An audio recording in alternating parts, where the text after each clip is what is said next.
This episode of Jitters and Critters will be a bit different, as we go through the real events of the Beast of Bladenboro and hear eyewitness accounts of what happened in North Carolina in 1953.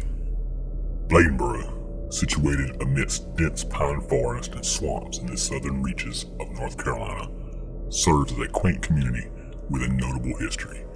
It gained widespread recognition as the stage for North Carolina's most infamous monster encounter.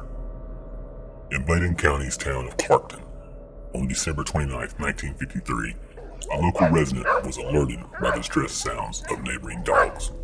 Upon investigating, she caught sight of a sizable feline-esque entity slinking away into the obscurity of the night. This sighting marking the emergence of the Beast of Bladenboro. Within a span of 2 days, the creature would make its ominous presence felt once more. On the eve of New Year's Day, Bladenboro's police chief Roy Forbes received an urgent summons to the farmstead of Woody Storm. There, a grim scene awaited him. 2 of Storm's dogs laid lifeless, victims of a formidable creature. Shockingly, the unfortunate animals have been utterly drained of blood, creating a disturbance among the locals. D.G. Pate recounted a harrowing sight from his service station, witnessing a dog fall prey to a sizable creature which dragged its victim into the dense woodland. At the same time, Chief Forbes found himself besieged with reports of dog assaults streaming in from various corners of the county. Witnesses described the assailant as resembling a hybrid of a bear and a panther, measuring 3 feet in length, standing at 20 inches in height, featuring a prolonged tail and sporting a feline visage. They described the creature's unsettling shrieks echoing from the nearby swamps, likened to the agonized wail of a woman with a blade lodged in her back. On January 1st, the bodies of 2 more dogs were discovered. These 2 had been drained of blood. Recognizing the urgency of the situation, Chief Forbes made the decision to seek assistance. A skilled team of hunters from Wilmington were summoned to track down the mysterious creature. Chief Forbes actively participated in the expedition, accompanying the seasoned hunters as they combed the terrain. Chief Forbes reported that throughout the search, he observed footprints of remarkable size. Then, on January 5th, the Beast of Bladenboro attacked a human. As night fell, Mrs. C.E. Kinslaw was startled by the sounds of distressed dogs outside her residence. Intrigued, she ventured outdoors to investigate, only to be confronted by the sudden appearance of a large cat-like creature rushing towards her. Startled, Mrs. Kinslaw's scream alerted her husband, prompting him to rush to her aid. The commotion from the Kinslaws reportedly caused the creature to hastily retreat into the nearby woods. Word of the encounter spread rapidly through the newspapers, sparking a frenzy of interest in Bladensboro. Hunters from far and wide descended upon the town, eager to track down and capture the elusive creature.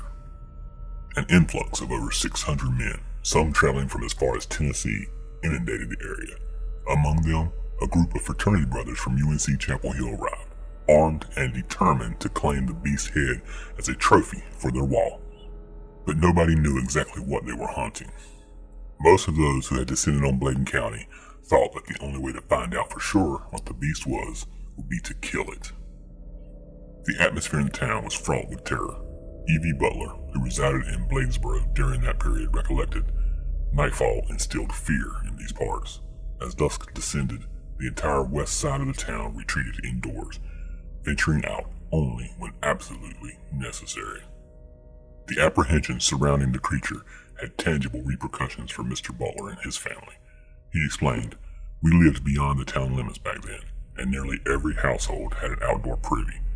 To mitigate nighttime inconveniences, most homes relied on a thunder jug, a large container utilized after dark and emptied into the privy come daylight. The jug saw plenty of use during the ordeal." As the situation escalated, Bladenboro Mayor Bob Fusel and Chief Forbes deemed it too perilous to continue the hunt. On January 13th, utilizing an unusually large bobcat trapped by a local farmer, the 2 officials suspended the animal from a flagpole at the town center. Beneath it, a sign proclaimed, "This is the Beast of Bladenboro." Following about a week, calm gradually returned. The hunters departed, and the reports of attacks ceased. Whatever the Beast of Bladenboro truly was, it retreated once more into the obscurity of the night and the surrounding swamps, from whence it had first emerged. The question remains, was this beast real, or was it simply an oversized bobcat? And if so, why were there so many reports of dead dogs having been drained of blood? Thanks for listening.